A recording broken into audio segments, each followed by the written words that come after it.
So somebody asked about the VAT on the Mini 8KS being interchangeable with the VAT on the Mini 8K. So in order to confirm that, I went ahead and removed the VAT to switch them. And lo and behold, this is what I found. Looks like my VAT or my FEP was punctured and some resin had leaked through and gotten onto the screen. Oh no. That's when I thought about Fohammer had in his video said that there was a screen protector from the factory. I looked very carefully, and sure enough, it did look like there was a screen protector on there. So I went ahead and peeled it off. It came off pretty easily. Um, and I'm thinking that that was the screen protector from the factory. My screen was absolutely perfect. No resin got on the screen itself, just on that little protective sheet. So I went ahead and pulled it off and figured out it's time for me to check the vat. I did see a hole in the bottom of the vat, so I'm going to go ahead and drain it, change the FEP, and do this video showing you how I changed the FEP sheet as well as installing an aftermarket screen protector onto this machine. Here's my setup. I'm going to take the vat, which has my aqua gray 8K resin in it. I'm going to be dumping it through this screen funnel here to try to catch any small particles from going back into the container. I'm going to see how much of this stuff I can save. I've got my alcohol. I've got a blue box that has razor blades in it in order to cut and trim the FEP. So you can see as I dump this, there is a lot of particles in the resin. And I say particles, these are like chunks that are in there. Now, the where my printer, this Mini 8KS, is positioned in the room, I do believe that there is some light getting in through that cover and causing my resin to cure over time. I've noticed this on a couple of different days over the course of time that I've had this printer. So I really think that the green lid on the printer isn't as UV protective as I would have hoped. To me, that's not too big of a deal, but something to keep in mind that you're going to want to keep this printer in a well shaded area and away from any windows. I do have one window that is just wide open all day, every day. There's no covering on it. None of my other printers have that issue. They are kind of further in the room away from that window, and they do have the darker orange covers on them. My Elegoo Saturn II has a dark red cover. So I believe that those covers are much better at blocking any of the ambient UV light, especially better than this green or fluorescent green cover of the Mini 8KS. So as you can see, I'm pouring this very slowly into here. Because of all these chunks, it's clogged up the screen pretty well. I'm not going to be able to save all of this resin, so it's just going to be a wash. But I'm able to get a little bit of it. We'll go ahead and speed up the video so we can get to some of the better parts.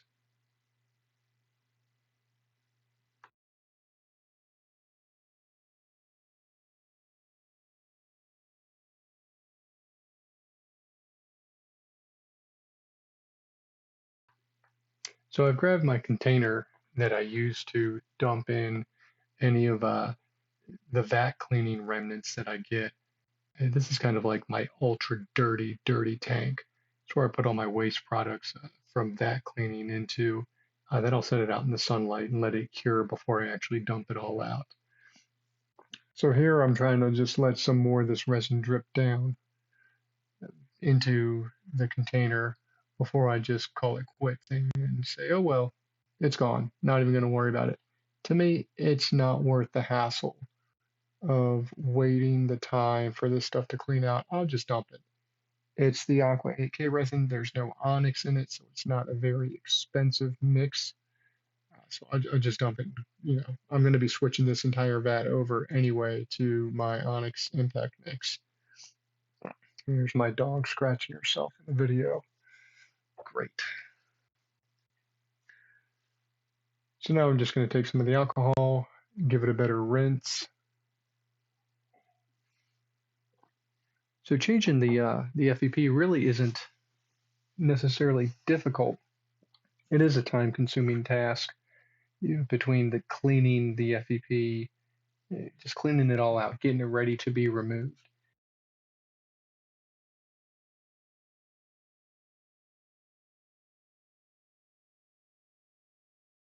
there are a bunch of screws between the frame of the FEP that holds it to the vat and, well, the frames that squeeze the FEP sheet itself. So you'll see that here when I flip it over and start to remove it. So it is a bit of a time consuming ordeal, but like I said, it's not really that difficult to do. All right, so I'm going to try to one more time, get a little bit more resin out of this. You can see all the chunks in there. I've got a couple of chunks from another failed print that I believe was due in part to some of this cured resin in there, as well as probably some little floaters. Obviously, something was in there that pierced my FEP, and I'm sure I will find out what that is as I get this stuff drained out of there.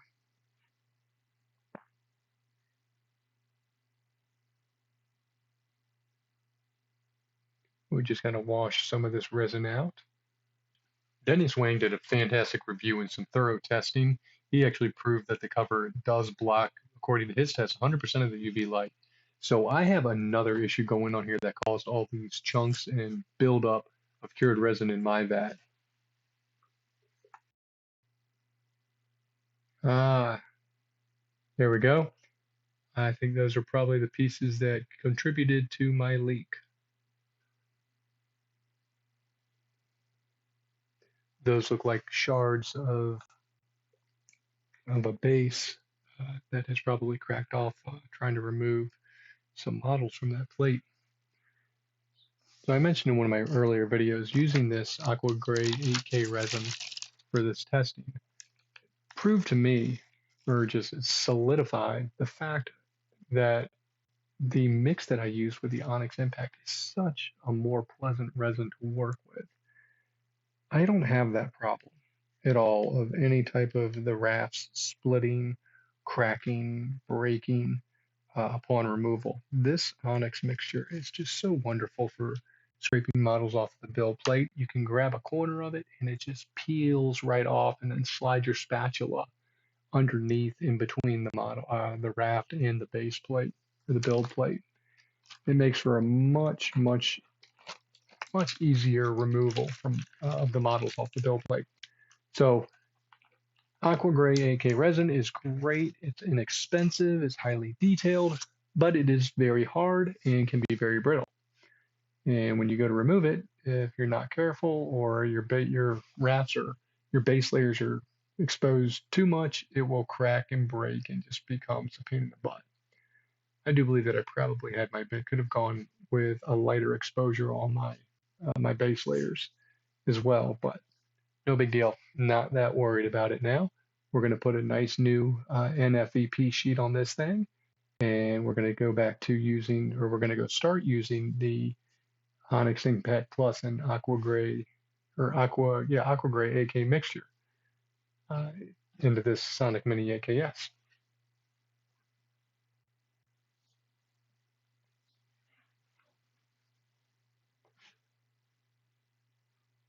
So just giving this vat a good wipe down, trying to get all the residue off of it, so that way it's easier to handle and cleaner to handle. I am wearing gloves. I highly recommend you wear gloves anytime you mess with 3D printing materials, as the resin is toxic. So you don't want to get it on yourself. It could cause some skin irritation. It's not horrible, but it's not pleasant either. So some people might have an allergy to some of the chemicals in it. So it's best to wear gloves. Always make sure that any of your trash that you have, like the paper towels that I use, make sure you cure them fully before disposing of them. I do have a couple different handheld UV cure lights that I do use to cure my gloves, my paper towels, my old FEP sheets. Anything that is contaminated with uncured resin gets cured before it gets disposed of. Even the liquid, the alcohol that I use to wash my prints and clean all of my parts, all of that will get set out in their clear jugs, set out for a couple days at a time.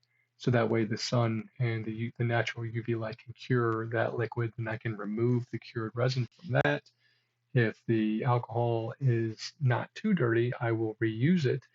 And at some points it just becomes too dirty and I'll just let it evaporate naturally. And that's how I dispose of that.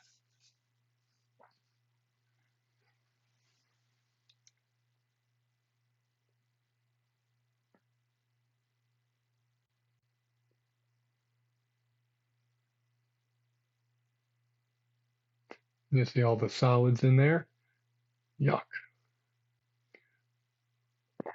So right there is where the actual tear is in the FEP. Clean off some of this alcohol so it'll be easier to see.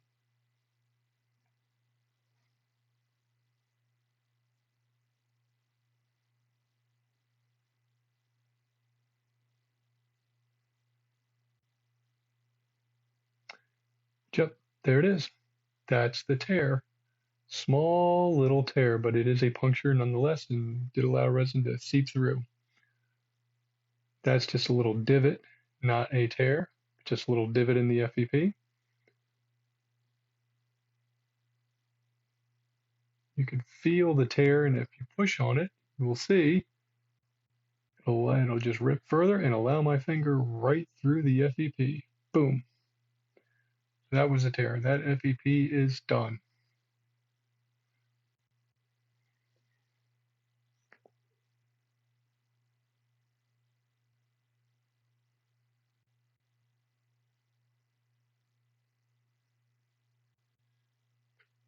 Now you see all the screws here. These screws in the corners are raised. Those are what help align the vat to the printer. The other screws that are along the edges actually secure the FEP frame to the vat, and they apply the tension to the FEP. We'll see here just after I remove it that there are screws on the opposite side. You can see the bottoms of the screws here, the little tiny metal dots in between all of the bolt heads. Those are the screws that actually sandwich and secure the vat or the film inside of the frame. And then the frame and the film are secured to the exposed bolts that we're seeing here to the vat itself. Once again, the 4 bolts in the 4 corners are raised. They allow the vat to be aligned to the printer. So we're going to get our little pack of Allen wrenches that is included in the printer. And we're going to be using all 3, the 2, the 2.5, and the 3 in order to do this FEP replacement.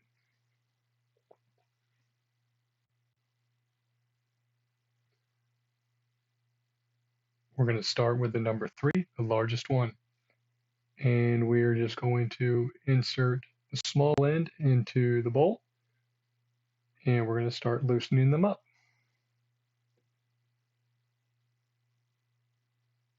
We remove the 4 corners first.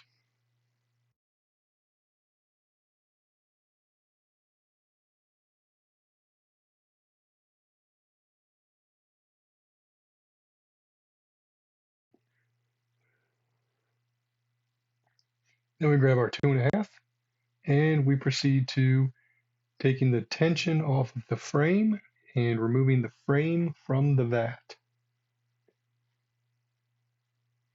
Here I'm just loosening the tension off of them, getting them loose first, and then I will continue on and actually remove them one by one.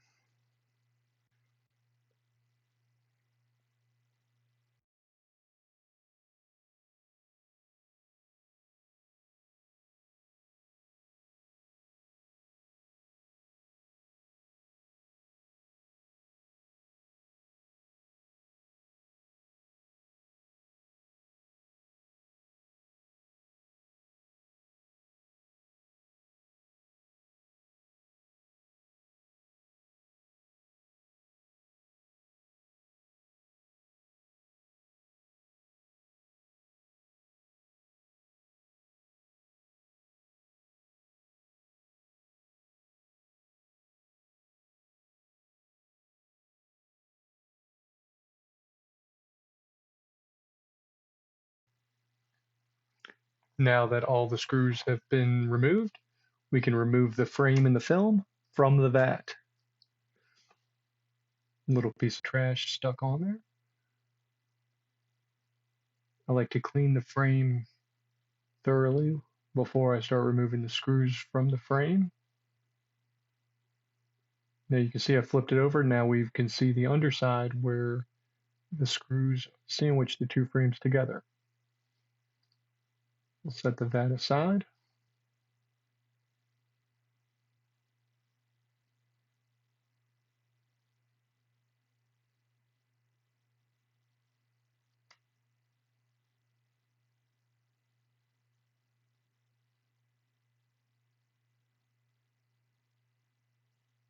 I use a 99% isopropyl alcohol. Got this off of Amazon, pretty cheap.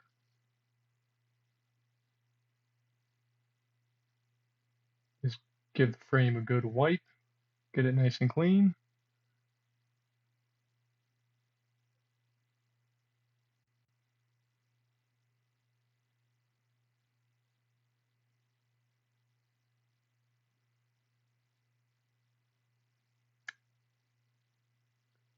And we'll take our number 2 and proceed to remove the screws from the frame so we can remove the FEP film. You should be able to tell too, now the film is loose. You can see the waves in it. So the film is actually loosely placed into the frame, and the tension that occurs happens when you put it into the vat. I've never had to set it in too loosely. There are some people that will install a loose FEP.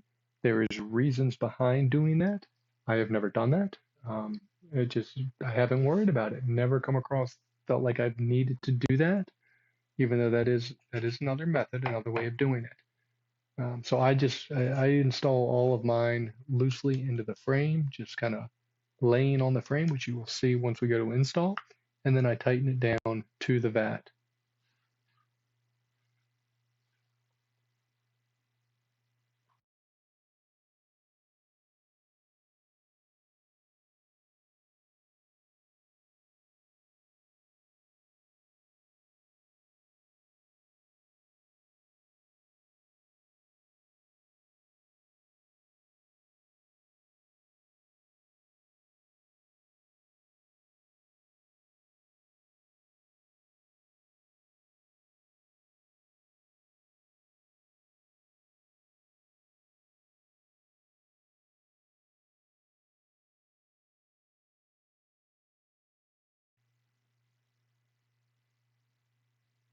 Okay, we will split the frames. There's one half of the frame. Go ahead and clean off the resin residue that's on the sandwich side of it.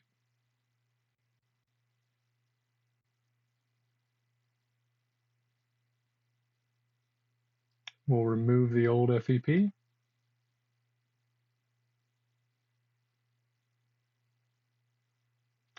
So you can see here the actual form it's taken after being tightened down to the vat. So it does take shape. You can see how much it's stretched to actually take that shape on. When this film's installed, it is a flat film, and then it takes that shape under tension.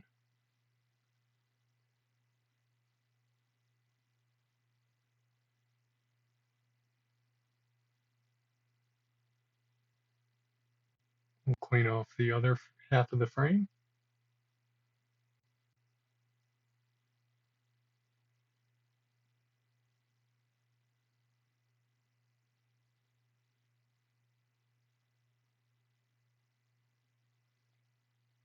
So you'll want to make note as to where your holes, these are the holes that the screws to sandwich the frame are going to be. You can see they're smaller than the other holes.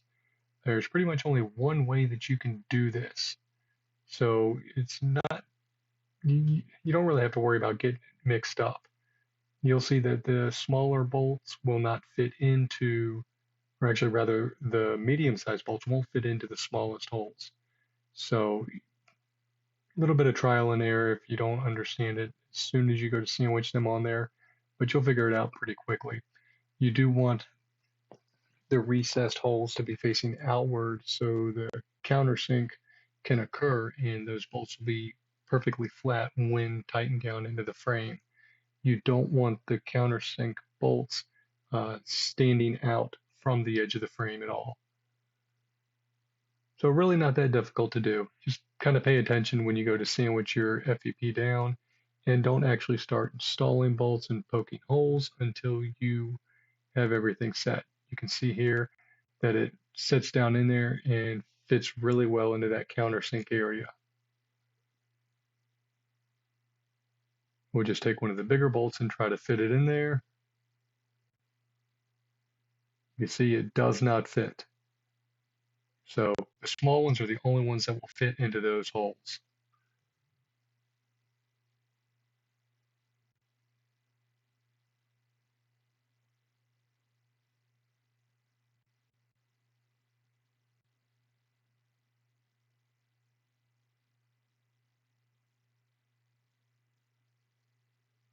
All right, we'll grab our NFEP release film. I ordered this off of Amazon, just a generic NFEP. It is 0.127 thickness, 210 by 290, or an A4 sheet of paper.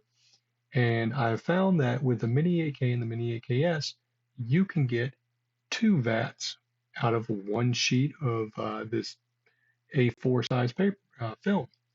So really cool. I think I ordered, it was like a 3-pack, I want to say. So I've gotten 6 vats worth out of this. After I replace this, I still have 2 more vats left over. So I've replaced 4 vats worth of NFEP in my print time. All right, so I'll just lay it over. You can see clearly there that it does cover 2 vats worth. And I will slice it down the middle to cut it in half because I'm only going to be using 1/2 of this. There is a protective film on both sides of the NFEP film, so that will get removed. We're going to show you that here shortly. Let's just trim it down to size first.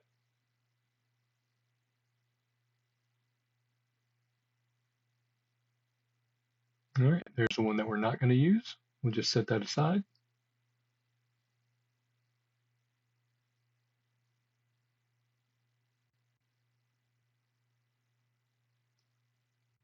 And we're going to go ahead and remove that protective film.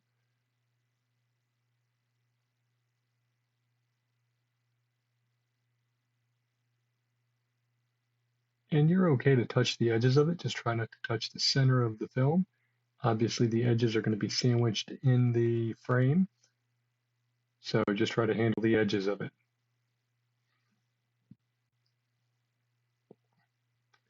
Now I'm just going to loosely lay it on the first frame and just going to line it up. There is actually an overhang on the long edges, and we will trim that off after we get everything sandwiched in. Now you see I just have it on there loosely, pretty simple. So now we're going to take our razor blade and we're just going to go ahead and pre-slice these holes where the screws are going to go. Just a nice little poke and slice. We're going to go to each of the countersunk holes. Now let's see here, if we put it on backwards, oh, we did put it on backwards at first. So I had to flip it around, and there's the countersink holes. Countersink hole.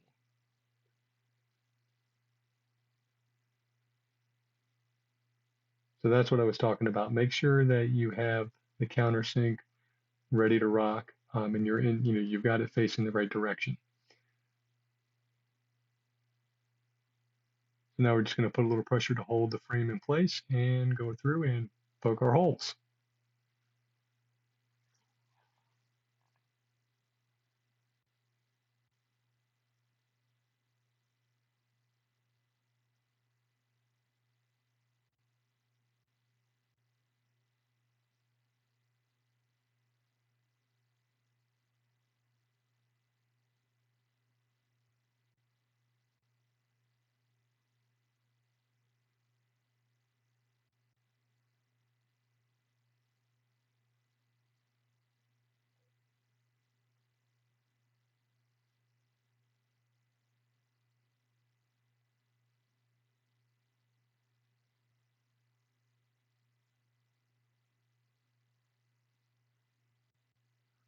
All right, now we'll take our wrench, take a screw, put it on the long end.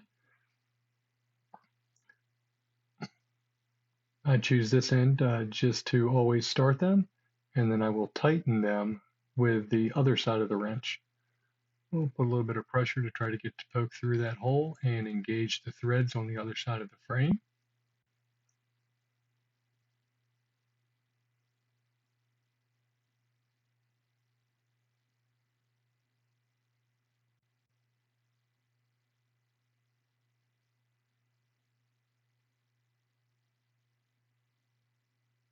And the first one's in. Now we'll go over to the opposite end of the frame and install a second one.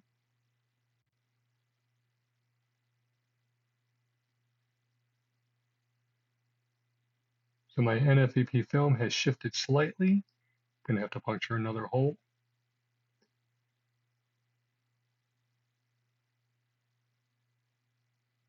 Just go all the way around. Go.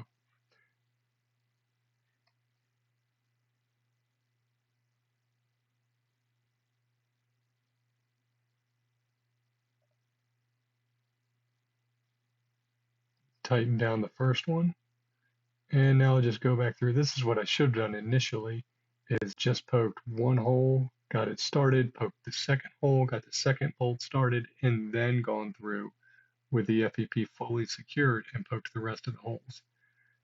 So as I poked my first holes, the NFP shifted on me a little bit while I was putting the frame on it and kind of trying to get the first and second bolts in. So, hey, hindsight's 2020. I'm sure this film is going to be just fine anyway.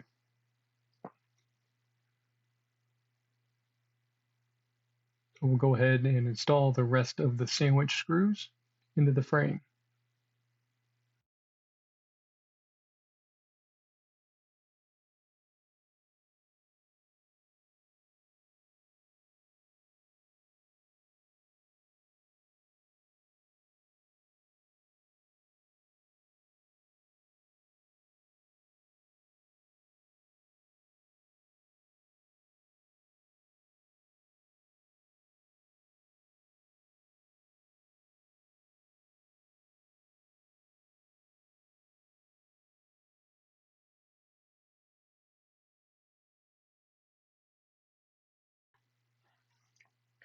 Now that everything is in there, we're going to use that small end and we're going to tighten them down. Just nice and snug. You can feel them stop. You don't need a whole lot of force on them.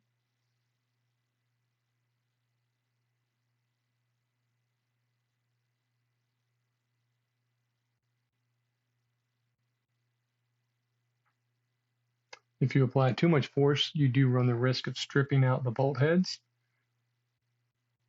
So you do want them tight, but you don't want them overly tight.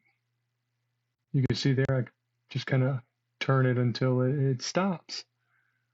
Don't want to try to force it.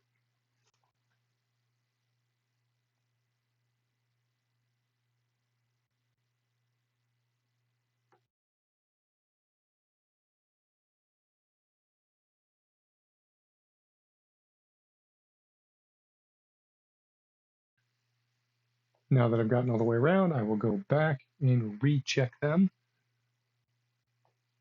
for a final check before I install it into the vet.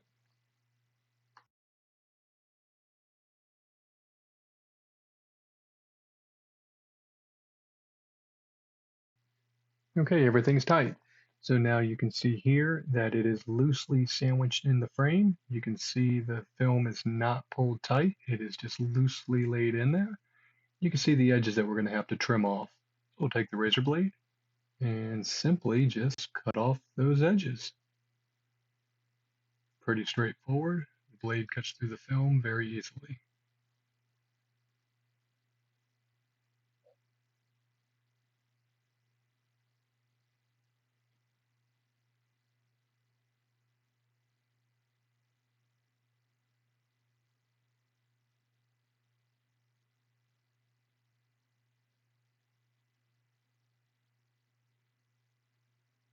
Just a little bit left there.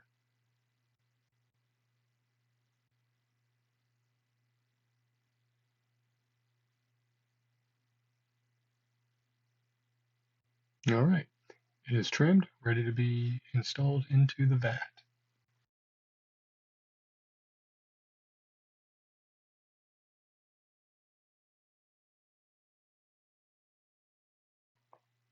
Now we're going to take our alcohol soaked paper towel and just clean the edge of the vat. Make sure that all the old resin residue is off of there before we install the new FEP that has been sandwiched in the frame.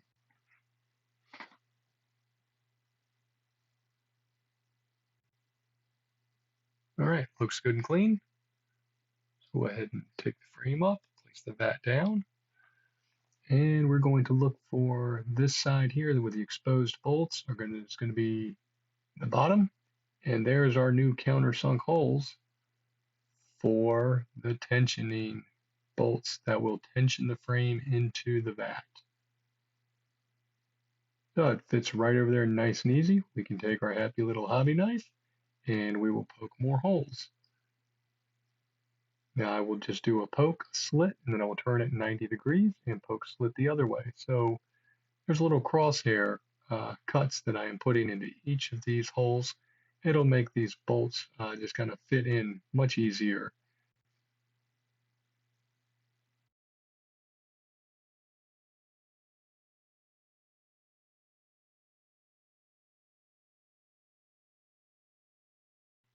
Now we'll take our 2.5 Allen wrench. We will put a bolt on it just like we did when we sandwiched the frames together. And we'll install it in the first hole. Now with this, I go very loosely until it just touches the frame. Do not tighten it all the way down. And install these in an opposing manner. You will see how I do, I go from opposite edges and corners. As I install these, they are installed very, very loosely, just to where they touch the frame. So this process is, I think, the more critical area of installing the film, because this is where it tightens down and tensions to the vat and puts a nice even tension to the film as you're installing the frame with the film into the vat.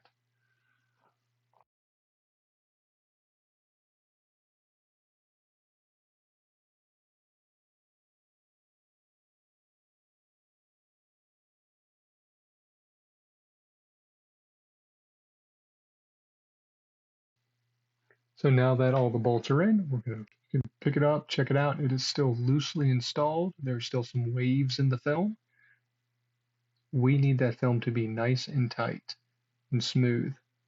So this is where we go and apply tension. Start at 1, tighten it down a couple of turns, go to the opposing one, tighten it down a couple of turns. Keep kind of crisscrossing around the vat just a couple of turns at a time. You don't want to go all the way in, and you're going to slowly walk the frame into the vat. Once you do get down to the bottom, you will feel these bolts bottom out as the frame meets the bottom of the vat. But along the way, you are applying tension to the film. You don't want to tension one side or one edge first. You want to apply a nice even tension to it.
And we're good.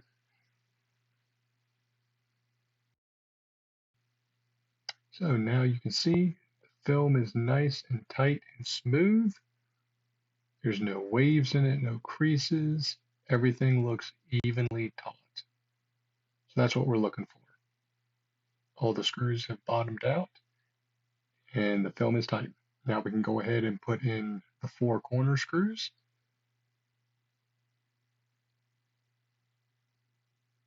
Like I said, these screws, they are not recessed into the frame. They do stick out, and they will allow the vat to align with the holes that are in the printer.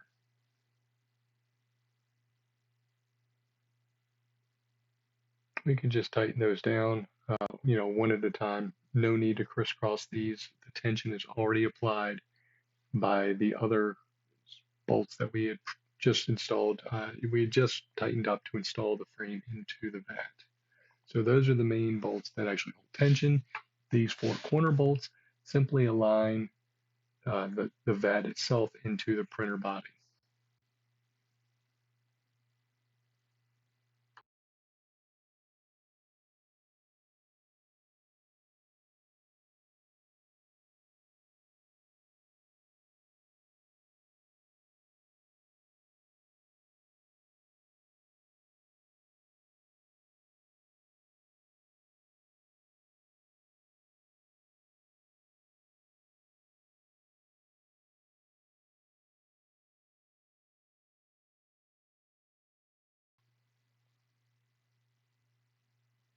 All right, we're good to go. We've got our Allen wrenches put back in the package. That is ready to be installed. But first, I need to put a screen protector on this Mini 8KS. Because Lord knows if I puncture this vat with no screen protector now that I've removed the factory one, I'm going to be one unhappy camper.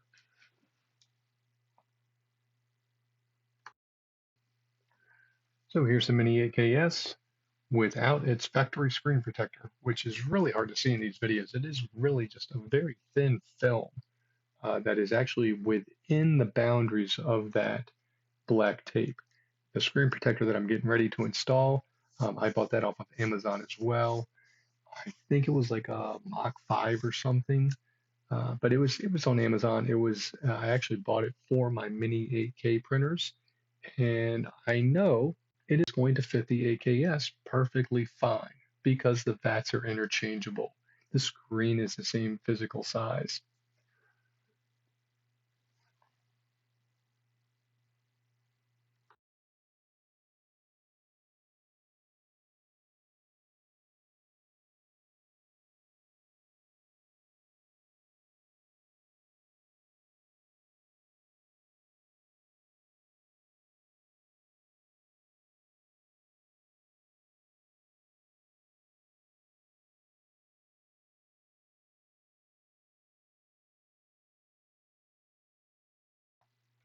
All right, so it's clearly got number one. You peel this off before you install it.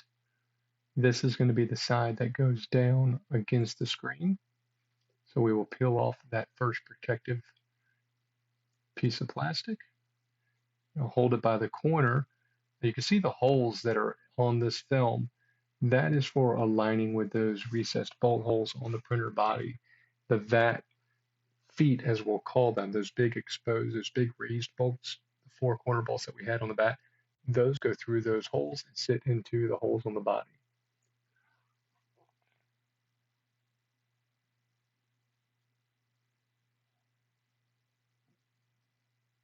So now if you've ever installed a screen protector onto your cell phone, this works the exact same way. Look for bubbles, try to push them out as you go.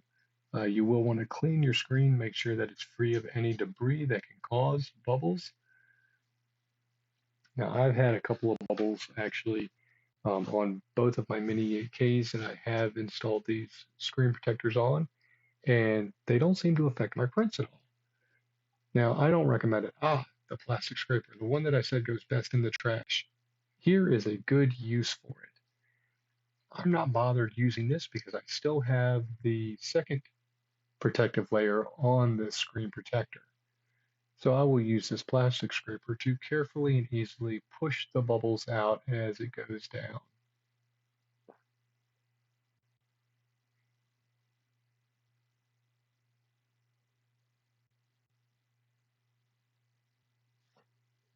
All right, we just push all of the edges towards the black tape. Make sure everything sits nice and tight. All right, my four bolt holes are lined up properly, so the vat's gonna sit down nice and easy. Now we're gonna remove the second final layer of protection off the screen protector. I'm gonna use my right hand to hold down the actual screen protector as I carefully remove the plastic covering.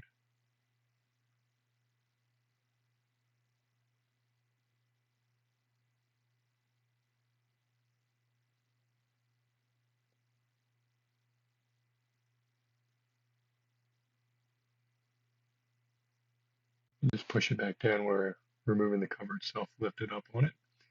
And then I can just use my fingers around the edges to make sure there's a good seal created all the way around.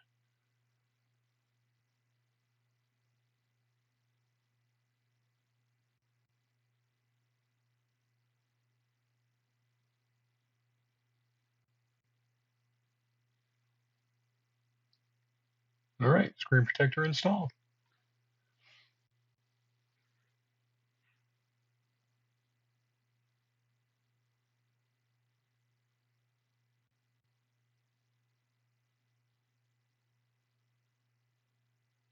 Put the vat in place.